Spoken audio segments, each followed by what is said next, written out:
Right. So, resume writing. Now, a lot of you might be thinking why you need a session like this at all. The reason you need a session like this, especially as a part of your English module, is primarily because this is a writing activity. A resume has to be written. Therefore, it concerns language. And language in this context, in the context of employment, is most likely going to be English. Therefore, resume writing is a necessary skill and one that people will just assume you already have once you graduate. So this is probably the only time when somebody will actually tell you how you must approach this activity of writing a resume. That is why we have this session. This is just to get the fundamentals sorted. Now, in this session, we will cover what the contents of a resume is supposed to be, how should we structure our resumes, how can we craft a compelling resume. A compelling resume is something that will immediately grab the attention or invite the attention of any prospective employer who is glancing through the resume. How should we design or format our resume in order to make a professional looking one? If we need to include cover letters or references along with our resume, how do we do that? These are the broad concerns of today's session and uh, tomorrow's as well. This will be a 2-hour session. We'll have the first part of it today and the next part of it tomorrow. Now, what is a resume? Primarily, or like before we begin, we need to get the pronunciation part sorted. It is a resume. It is not a resume. It is not a resume. It is a resume. Okay? This is a document which is not too long, but which will effectively summarize your education, your work experience, any skills that you have, and any achievements that you've had for the benefit of somebody who's looking to hire you. The standard length of a resume is at most 3 pages. Usually, it should not exceed 1 or 2 pages. Even three is something that you would call a CV, not a resume. A resume would usually be limited to 1 or 2 pages, right? What are the purposes of a resume? Why do you need a resume at all? A resume is almost always your employer's first introduction to you as an individual.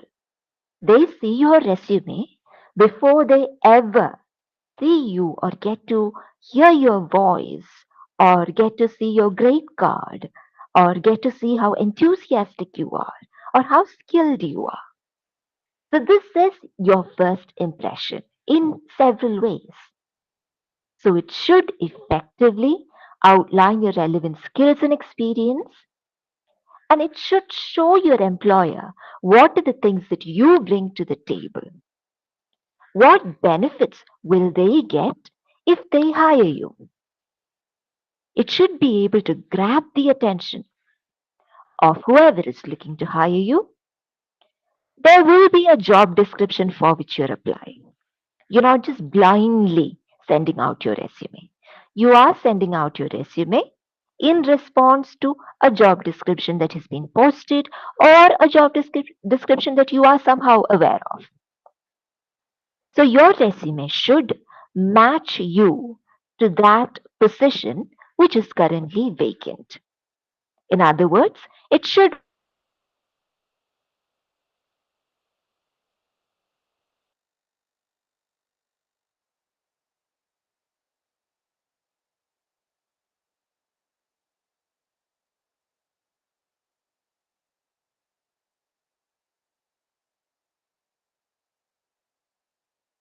Ideally, a resume should be able to lead you to an interview. Now, there are two words here which are almost always used interchangeably, but sometimes not. The first word is a resume, which we've been talking about so long. Then there is something called a curriculum vitae. Again, pronunciation curriculum vitae, CV for short. What are the differences between a resume and a CV? Primarily, the difference relates to the kind of application you are making. Usually, CVs are required for academic positions, while non academic positions, employed positions which are not academic in nature, will require a resume. Now, what are these academic positions? If you are applying for a higher degree, you'll need a CV. If you're applying for a teaching position or a researching position, you will need a CV. If you are making an application for a fellowship or a grant or a studentship, you will once again need a CV. Why do you need a CV in these contexts? Another point of difference between a resume and a CV is the length, like we cursorily mentioned a while ago. A resume tends to be shorter. A CV, on the other hand, is longer. Resume, even calling it a 3-page document would be a stretch. A resume usually ends in 2 pages, but a CV can be longer than 3 pages. That is because when you are making an application for an academic position, you are expected to list any kind of research experience that you have in detail, because that is the kind of expectation that an academic screening will have of an applicant. On the other hand, if you're applying for a job and this job is not academic in nature, you will be expected to produce the most concise document possible, which can also serve as an introduction to you as a candidate. Let me pause here for a second. Are there any clarifications that you require so far?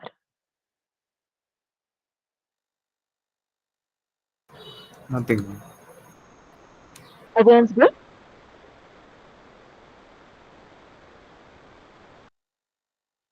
Okay, well, let's proceed.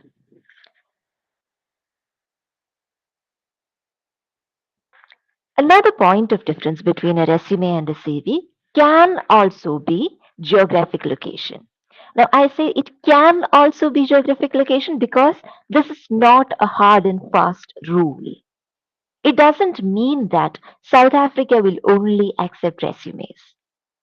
It doesn't mean that India will never accept a CV. Okay? This is not a hard and fast rule. It is just more conventional in certain countries to go for a resume and in certain others to go for a CV. But this is not a hard and fast rule.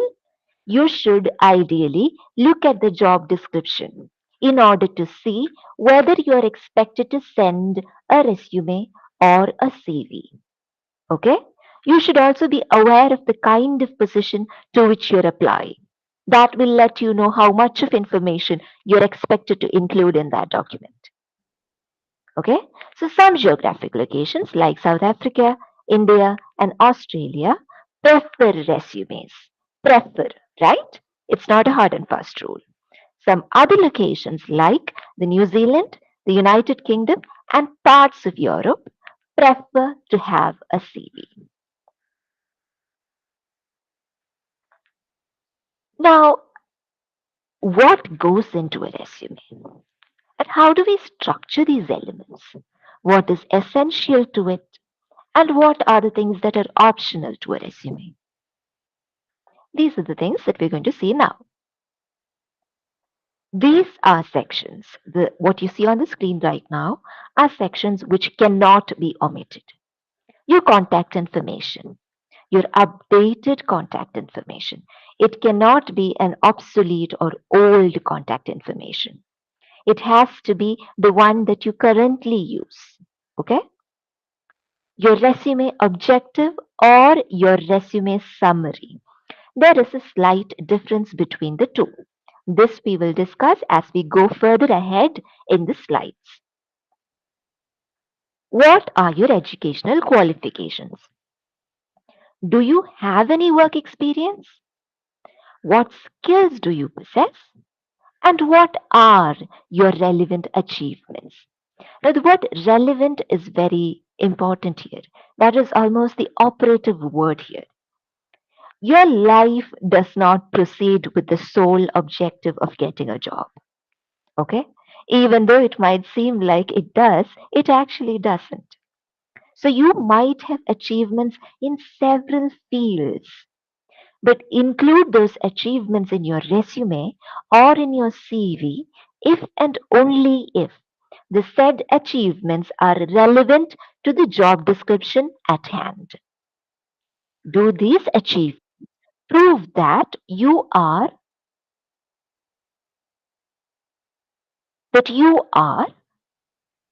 a fitting candidate for the role at hand? That is the question that you should be asking yourself when you are thinking about whether or not to include your achievements in your resume. Okay? If you are applying for the post of a data scientist, for instance, and you have uh, a fascination with music, and you have had certain achievements in music, but the kind of job for which you're applying has nothing to do with music. In that case, it might be better to not include your achievements in the field of music in that particular resume. On the other hand, data science is a growing field, right? It has applications in several areas. Somehow, you're making an application for the position of a data scientist in a field that is related to the music industry. Let's assume, I'm just trying to give you an example. In that case, your achievements in music would be relevant, right? Because the people there would expect you to somehow be more well versed in the basics of the data that you are handling, right? So it depends greatly on the kind of JD to which you're trying to match yourself. Sometimes your achievements are relevant, sometimes they're not. Right. These are some of the broad categories which we can include in a resume. All of these do not apply to everyone. Education, for instance. Under education, you can list your GPA, your minor, any academic honors or awards that you've had, any related certifications that you have, any scholarships that you won, international experience and exchange program maybe, any licensures that you have, any training that you have especially received in order to develop your skills in that field, any thesis that you've done as a part of your master's degree or your bachelor's degree, right? All of these come under education. But if your GPA is on the lower side, your GPA is really, really, really low for whatever reason, this doesn't mean that you are a really bad candidate for the position. Each job opportunity actually only requires you to have the necessary skills. But if your GPA is on the low side, it might be better to not include it in your resume. It is sufficient to say, yes, I have graduated, yes, I have a degree, right? Minors, you major in a particular field and you have a minor. For example, I majored in English literature, but my minor is development studies. And for some specific positions where my minor might be of use to me, I can list my minor as development studies, right? Any academic honors or awards. For instance, maybe you graduated as the student with the best academic performance in your degree. In that case, you can list your academic award there. Any related certifications that you have. It can be anything really. Sometimes people study software on their own and they get certified in that, and that can add to their skill set. So you could add those certifications here. Any scholarships, licensures, skills, and thesis or senior project. This can actually be very much of use to somebody who's starting out in their career. When you are a fresher, you might not have a lot of work experience, right? But you have quite a few years of educational experience. You have been learning continuously for at least 3 or 4 years at that point. And I mean university education, I do not mean school education. As part of our university degrees, we would have had to do some project or the other. You need to be able to cite those project works as experience that you possess in that particular field, which means whenever you're doing a project, keep in mind that this is something that is going to potentially be added to your resume. Do your projects well, right? Make sure that you actually have the skills that you claim to have when you do that project, right? Then you can include that project into your resume, and this will be to your credit. Even though you do not have further work experience, having a good research project to your credit or in your kitty will really embellish your resume. This is something that will be of great use to you when you are applying for your first job. Gradually, this will become less relevant. Let's say you worked for 2 or 3 years. At that point, maybe your senior project might not be that relevant. But in your first application, this will be of great importance. Any experience that you have, it can be anything. It can be freelancing, it can be campus involvement or outreach programs, it can be internships, it can be volunteering, it can be practical work or lab work. It can be anything that relates you to the field in which you are seeking to be employed. Okay? Any other awards that you have can also be included provided it is relevant to your job description. Now, memberships or organizations, that is not something that is relevant to everybody. Usually, licensures, memberships, etc., are mostly relevant to professions when you have a professional degree. For instance, chartered accountants. Chartered accountants do have an organization of their own. In that case, that is membership to an organization, and it can be included in your resume, right? Sometimes some of these facets are not relevant to us. In those cases, we omit them and we focus on things that are relevant to us, to our life, to our education, to our experience, and to our application. Right. These are optional sections. You might have some technical or computer skills. You might have some designing skills. You might have some programming skills. All of these can be included. You might have some publications to your name. These are mostly relevant if you're making an academic application. You might speak several languages. Sometimes I've heard that in the case of natural language processing, for instance, expertise in multiple languages is a greatly valued skill, right? In those cases, you can list the number of languages that you speak fluently or handle fluently. Any international experiences that you have, volunteering experiences, and course projects. Keep in mind that you should pick and choose these sections depending upon how valid or relevant they are to your job description. Now, how do you tailor a resume? Tailoring a resume is customizing your resume. Why should you customize your resume? Can't you just send out the same resume for all job applications? No, you cannot. because each job description is different. The demands of each job description are also different. So a resume should be tailored, altered, customized in order to make sure that you as a candidate align with the skills and experiences that are demanded by that specific job. Okay? Why should you customize then? It helps draw focus to the employer's specific needs. You need a candidate with programming skills. So if you put in your resume that you do have programming skills, then the employer will immediately shortlist that resume. It helps you pass through applicant tracking systems.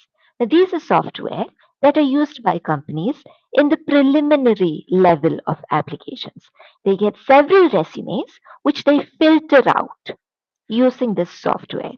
So you need to include relevant keywords which you can find in the job description in your resume, because the ATS will identify these keywords and deem you a suitable candidate for the job. Besides, customizing your resume according to the needs of the employer is a clear signal that you send out, which means that you are invested in this opportunity. You're not just chuma sending out your resume. You're not just, uh, randomly, blindly sending out a resume. You have researched the company. You actually want this position. So you know exactly what is required of you if you are going to be chosen for this position. And you want to make sure that your resume can reflect the fact that you have what it takes to handle that responsibility, right? Now, there are certain websites which give you a score, which grade your resume on the basis of, they give you an ATS score. How likely are you to pass through an applicant tracking system for a given job description? I've just listed a few examples of such websites here. This is not an exhaustive list by any means. I just want to make you aware of the fact that there are resources that you can use in order to get an ATS score, and this might be of use to you when you are actually sending out your resume. Okay? One question that I have, I'm going to take a break here and invite any questions if you need any clarifications. Something that is not clear to you. Are you able to follow me? Yes, ma'am. Okay. Yes, ma'am. Deepshi. Go on, Deepshi. You have a question? Ma'am, could you please explain the last line again? Last line on the slide, you mean? Use About relevant key. relevant keywords. Right. So, a job description, let's say a job description, an imagined job description for the position of a teacher, right? It might say stuff like postgraduate degree in the relevant field. Is that clear? Yeah, yeah. Okay. Thank you, ma'am. So, the postgraduate degree, that phrase is a keyword there. Okay. It might also say something like communication skills, excellent communication skills. So you should be also able to include that particular phrase into your resume organically. Okay, this is very important. In that sense, your question was also very useful, Deepshi. Your name is Deepshi, no? Yeah, okay, Deepshi Yes, only. ma'am. Yeah, right. Thank you, ma'am. Whatever phrases you include into your resume, they shouldn't look like you put them there in order to get through the applicant tracking system, right? They should be organically worked into your resume. That is why this is fundamentally an act of writing. Sometimes students ask me stuff like, how can I make my resume stand out? Okay. And then I ask them, how do they prepare their resume? And it's almost always I use AI to prepare my resume. Okay.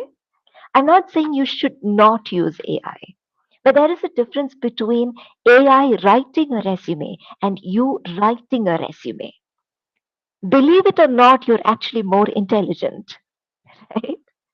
And you are the one who knows your specific strengths, the specific skills that you possess, those specific attributes that you bring to the table, which can actually make you excel at this job. AI does not know that.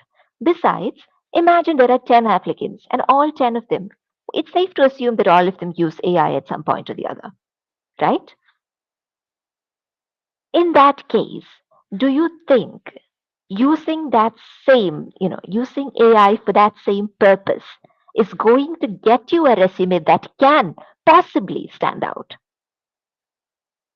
AI can be used, when?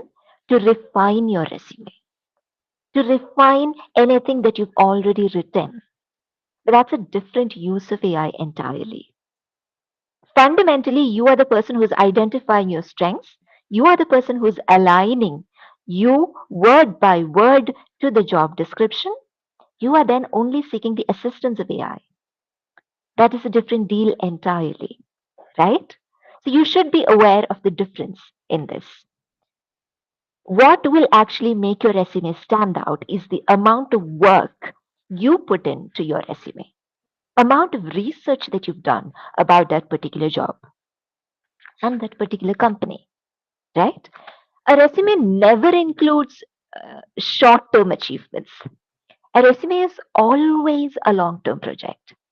You start your undergraduate degree, from that moment, your resume is starting to be built, right? Maybe it'll be fully built only by the time you are midway through your career. It is a long term project. Keep in mind every time you undertake even small projects that these are things that can potentially go into your resume. Commit yourself to those projects. This is the best thing that I can tell you in order to make your resume stand out. Yes, Vijay Rakhan, please go on. You have a question? Yeah, hello. Yeah, good afternoon, ma'am. Good afternoon. Ma'am, uh, in case of mentioning in the no projects in the resume, Okay. what has to be mentioned in terms of I mean the project, in case if you have experience, the project that we have worked should be elaborated or should it be kind of summary? That's a very good question, but I will not answer it right now because we will discuss that exact same point as we go further in this session. Okay? At that point, I'll take up your question. Will that be all right? Yeah, thanks, ma'am. Okay. Now, how do you craft a resume? How do you effectively utilize the space that you have? Now, space is very valuable here. You have max 1 or 2 pages. And even when you have 2 pages, remember all the most important things should go on the first page, right? A resume is like that. The most recent educational experience comes first. The most important achievement comes first, right? So it goes backwards in a sense. It doesn't. It doesn't follow an ascending order of chronology. It follows a descending order in terms of chronology. Right. Your resume should, regardless of how condensed it is, be coherent. Coherent is that it should make sense. It shouldn't look like a random assortment of words which you packed together because you didn't have enough space and you also needed to get through the applicant tracking system. It should also be easily readable. Okay? These are the two parameters that we should keep in mind before we craft our resume. Now, the first element of a resume is almost always a resume objective or a resume summary. There is a difference between the two, but both of them give a brief introduction to your resume. And it is that first line or that first section which shows your employer that you have what it takes to fit into this role. Sorry. A resume summary is more suitable if you have several years of experience. So you need to summarize your achievements. You need to summarize a career spanning several years. Therefore, summary, right? A resume objective is more suitable if you are a fresher, if you are an entry level candidate. And so you don't have much to summarize. You don't have 10 years of experience to summarize, but you have skills. You have skills and you're fresh out of university, so you have your education to highlight and you are very driven, right? You have a lot of ambition in you. So these are the things that can be highlighted using a resume objective. Resume summary, summarization is required when you have several years of experience. Resume objective, when you are an entry level candidate with a lot of fire in you, so a lot of skills to bring to the table, and a very fresh degree, a very fresh graduation with you, right? These are the different contexts in which a summary or an objective might be more suitable. Now, I must tell you that a resume is not something, it's not a static structure. A resume is constantly evolving. Sometimes people skip both a resume objective and a resume summary. They do, okay? If you are skipping a resume objective and a summary, remember that you will have to keep in mind that there is that much more pressure on you to align you to the job description that for which you're applying, given that you lack a summary or an objective. This is the easy way to do it in several ways. If you omit a resume objective or a resume summary, in each progressive step or bulleted point in your resume, you will have to work that much harder in order to align yourself to the job description at hand. But this is something that you can skip if you are willing to take up that challenge. Right? I don't want to make it sound as if without a resume objective or without a resume summary, there can be no resume.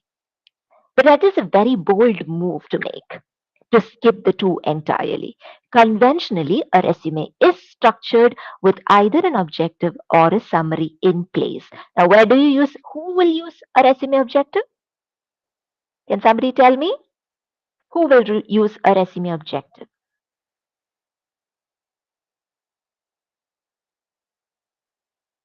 Someone who's a Somebody, fresher. somebody who's a fresher, yes. Who will use a resume summary? Someone who has much more experience compared to a fresher. Yes, somebody who has several years of experience in a given field or industry. Thank you. You are Jayvardhan. Thank you, Jayvardhan. Sure. Right. There are also certain other situations when an objective might be more suitable than a resume summary. This is if you are changing careers. You have 10 years of experience in a particular field, but now you're looking to change your field of expertise entirely. This happens a lot in data science, I feel. People who have worked in different areas for several years, they tend to transition their careers into data science. This is something that often happens. Now, if you are looking for a career transition, in that case, you might want to use an objective rather than a summary. That is because, in relation to the new field, you are comparatively a fresher. You might not be looking to work further in the field in which you have a lot of experience. So, if you're looking to transition careers, in that case, an objective would be more suitable. Another instance is if you have a huge gap in your employment history for whatever reason. This is something that I really want to, you know, make you look. Uh, I really want to make you look at employment gaps in a positive light, rather than thinking of it as something that is so difficult to be explained away in front of an employer. Employment gaps do happen. Your life, like I mentioned, is not something that works towards the sole objective of employment. Your life is very, very varied and diverse in nature. So you cannot expect your career to be a linear trajectory. There might be gaps in it. If there is a significant gap in your employment history, you can use a resume objective instead of a resume summary. Why? It just puts you on a better footing in order to be able to explain that employment gap. You don't have to be apologetic about it. You just have to have a reasonable explanation for it. It can be anything. You have several priorities in life. So you can explain it as a decision that you took of your own accord because you prioritized something else. That does not mean that you lack the skills required for this job, that you are in any way deficient of ambition. So you need to highlight all of those things using a resume objective. I am still just as driven. I still have just as many skills as are required. My educational qualification is still top notch, regardless of the fact that there is a gap in my employment history. I am still all of these things. And using an objective allows you to make these claims more effectively. Is that clear? Yes, ma'am. Yes, Oh, ma'am. right. Now, as we already discussed, a summary happens when you have a lot to summarize, several years of experience to summarize. Sometimes people change jobs frequently. When you change jobs in the same field, that is, okay? Not in different fields. In the same field, you work in different companies for relatively short durations. Once again, do not criminalize this act. You're perfectly at freedom to do this. You have to, you know, cater to your own needs, your own aspirations. And if you feel like one particular job position is not helping you, the ideal thing to do is without question to change the job, right? But when you change jobs frequently, and if you are taking up jobs that are in the same industry, then you can leave out the nitty gritties. There might be minor differences, but you don't have to mention those. You don't actually have to mention those because the point of changing jobs frequently is one, to acquire better positions, two, to develop better skills, to advance your career, right? You only need to be able to summarize your career trajectory in such a way that these two things come across clearly. I have, with each change, had a significant increase in the skills that I possess. You might also have had a significant increase in terms of the quality of employment, right? All of these can be of great use to you. They can all work in your favor when you are making a new application. But you can leave out the irrelevant details of each job that you handled and summarize it. Summarize the career trajectory as a whole. If you're applying for a senior level role, now the assumption here is that if you're applying for a senior level role, then you already do possess the required expertise and experience in order to qualify for that application, right? If you're also applying for the same role but with a different company, all or most at least of my data science students here, in terms of all the writing assignments that you do, a lot of times you guys have very specific goals, and these goals are almost always company oriented goals. So I see a lot of Microsoft. What do you want to be? What is your dream company? What is your dream job? It's almost always Microsoft. I'm not finding fault with that, okay? I'm just letting you know that you might be a data analyst in a different company than Microsoft, but if you get a job offer to be a data analyst at Microsoft, you would be taking that, right? You would send in your resume. In that case, once again, you can summarize your achievements because you're trying to highlight the fact that you have handled the same role, albeit in a different company, right? And this can allow you to leverage your experience when you are making an application to your dream company. So if you're applying for the same role with a different company, resume summary, senior level role, resume summary. If you change jobs too frequently, resume summary, several years of experience, resume summary. Fresher, objective. When there is a significant gap in your employment history, objective. If you're changing careers, resume objective. Clear so far? These are two Yes, examples. ma'am, clearly. Thank you. Jayavardhan, you have a question? Yes, ma'am. Actually, about the point when you were discussing about the resumes of people who frequently have changed their job roles in the same industry, Mhm. does it not put us in a position of, the position where we do not fit in with the working environment and we have to change the rules as per our comfort every single time? Like, it does make it seem a bit more selfish, I think.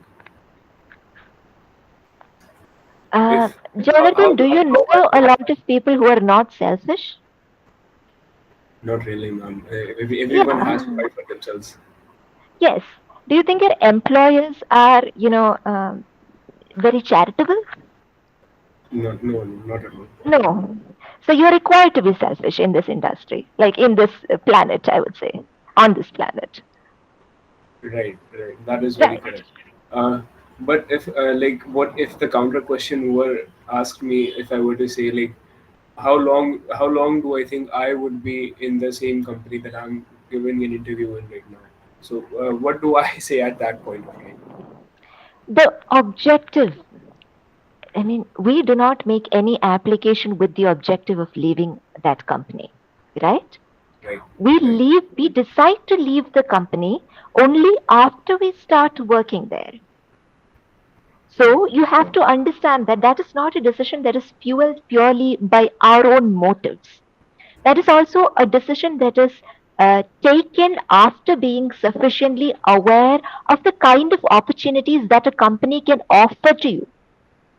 You might be offering several things to the company. The company in return might also be offering or not offering you some things in return, right? right.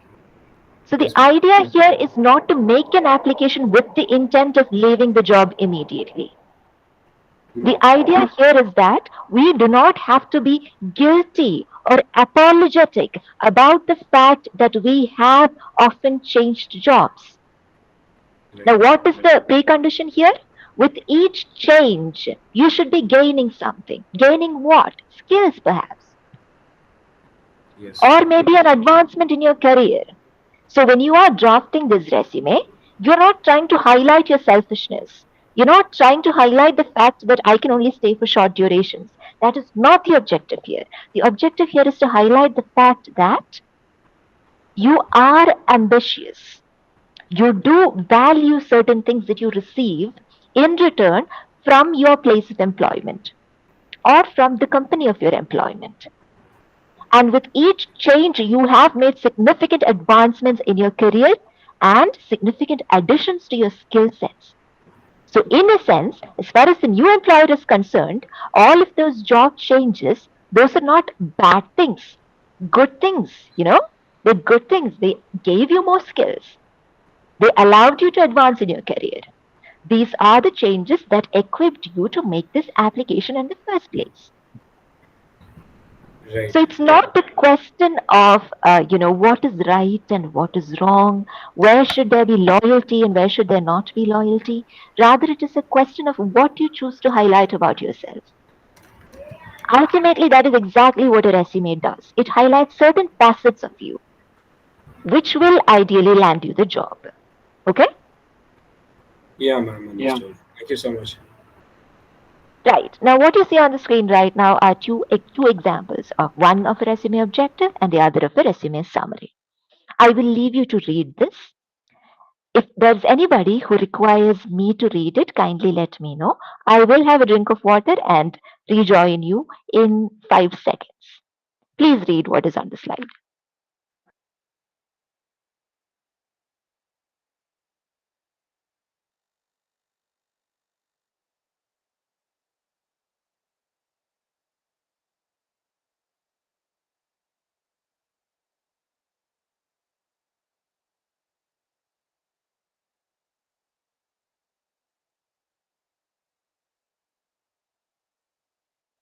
Right.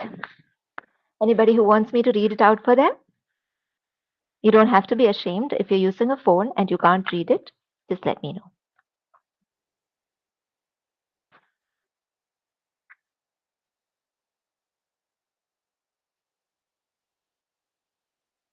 Something that I would like for you to notice while you're reading here is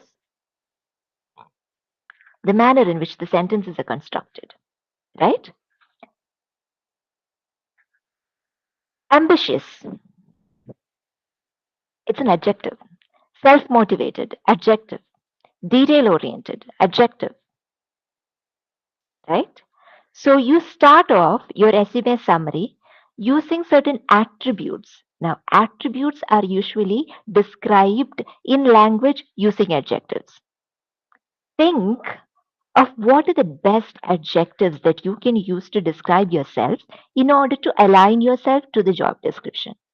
Start off with those adjectives. That is something that I would greatly endorse at this point. Another thing that I want you to notice here is the kind of emphasis that is laid on skills. All the skills that you have acquired are given a great deal of stress, regardless of whether it is objective or whether it is summary. These are the most important elements in your resume. Now, the final sentence in the resume objective, looking for a position as a finance analyst where I can use my skills to achieve organizational goals. That is a master stroke, to speak, if I may say so. This shows that you are a team player and that the company that is going to hire you will have definite advantages by hiring you, because you are not just looking to advance your career, you're also aligning advancements in your career alongside the company's goals, the organization's goals, right? That is a brilliant move to make when you are drafting a sentence or a resume for that matter. Is it clear so far? Yes, ma'am. Right. This is a method that we can use when we are trying to write our resume or draft our resume.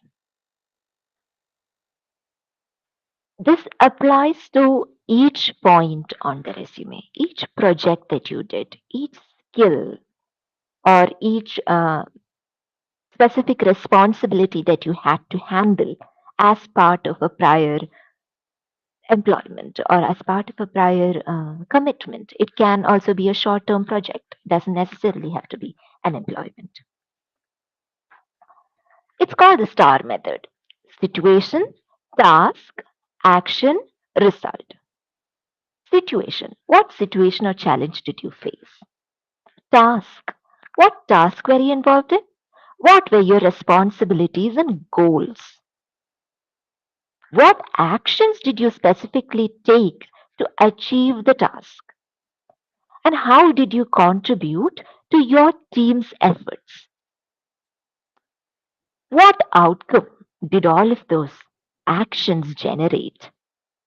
And how did it benefit both you and the organization for which you work?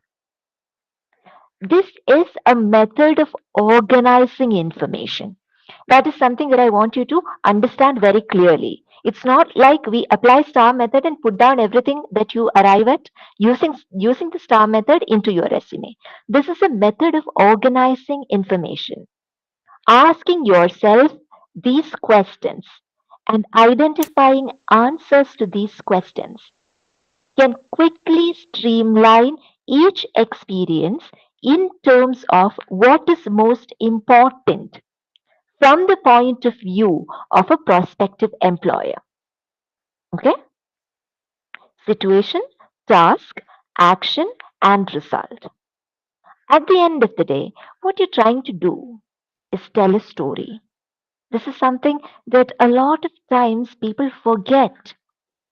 They completely forget the fact that the idea of all of these activities, resume, interview, the idea here is that you be able to tell your story effectively.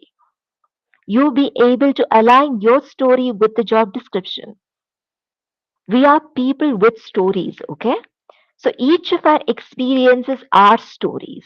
So this is the method in which you organize information within that story so as to include that story in your resume. Let's look at this. If you are using the STAR method in resume writing, then you focus on the skills or qualities that you want to show.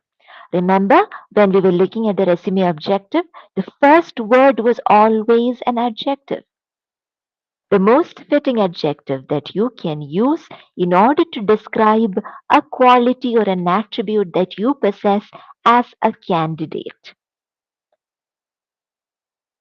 Okay? So you are keeping in mind what are the things that you want to highlight about yourself. Is it initiative? Is it organization? Is it leadership? Is it analytical thinking? Is it interpersonal skills? Is it problem solving?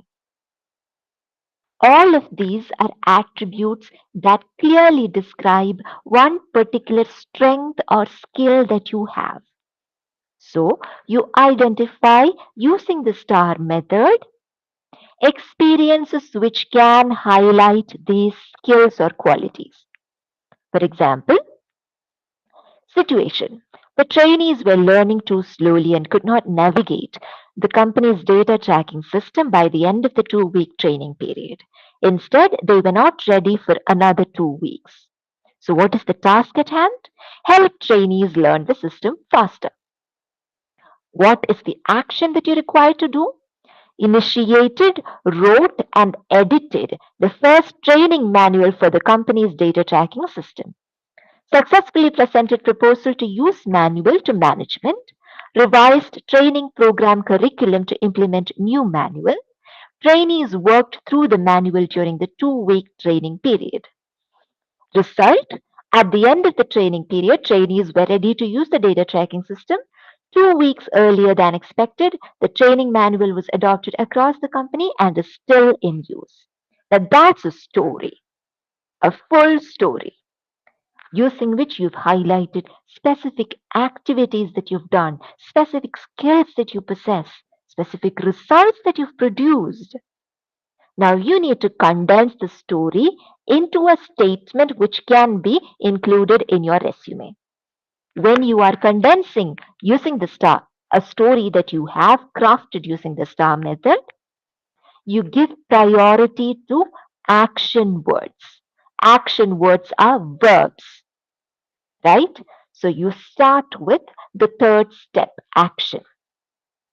Initiated, verb, wrote, verb, and edited the first training manual for company's data tracking system, which cut training period in half, was adopted across the company, and is still in use today.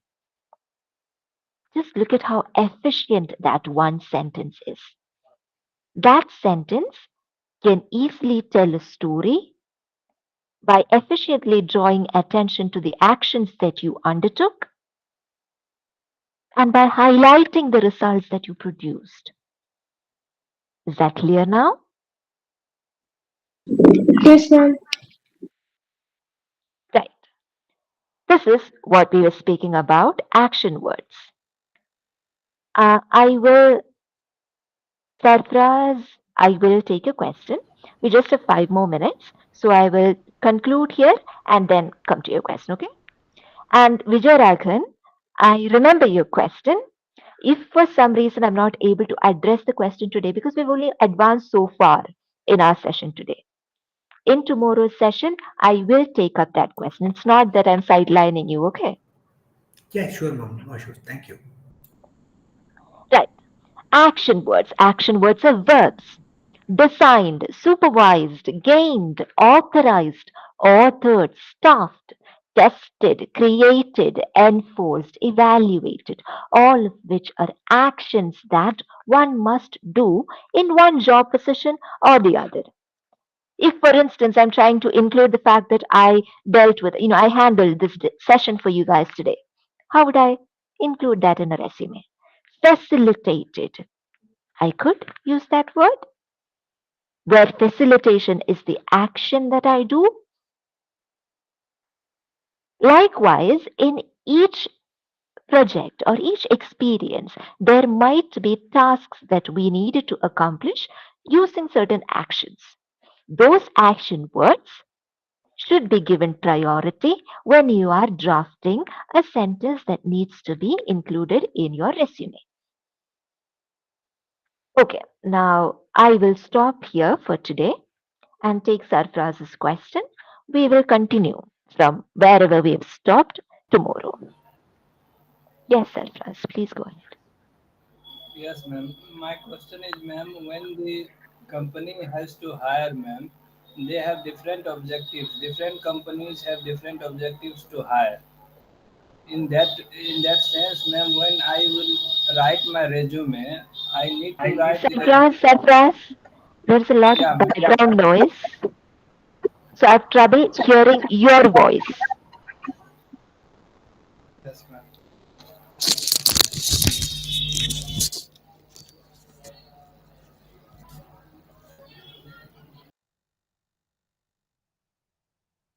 You can still ask your question. I just want you to speak up a little bit.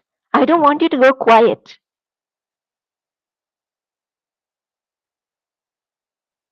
Ma'am, the question is that when the companies has to hire the people, they have different objectives for different kind of hiring, ma'am. When I need to write my resume, ma'am, I need to write the resume for them differently because they are hiring for the different objective, ma'am. Is that right or wrong, ma'am? That is absolutely correct. That is exactly what we discussed. Were you not here when the session started? We customize our resume for each application with the help of Yes. the job description at hand so that we can easily align ourselves with the requirements that the employer has. That's perfectly correct. Yes, ma'am. Thank you, ma'am. Right. So we'll be ending our session for today here.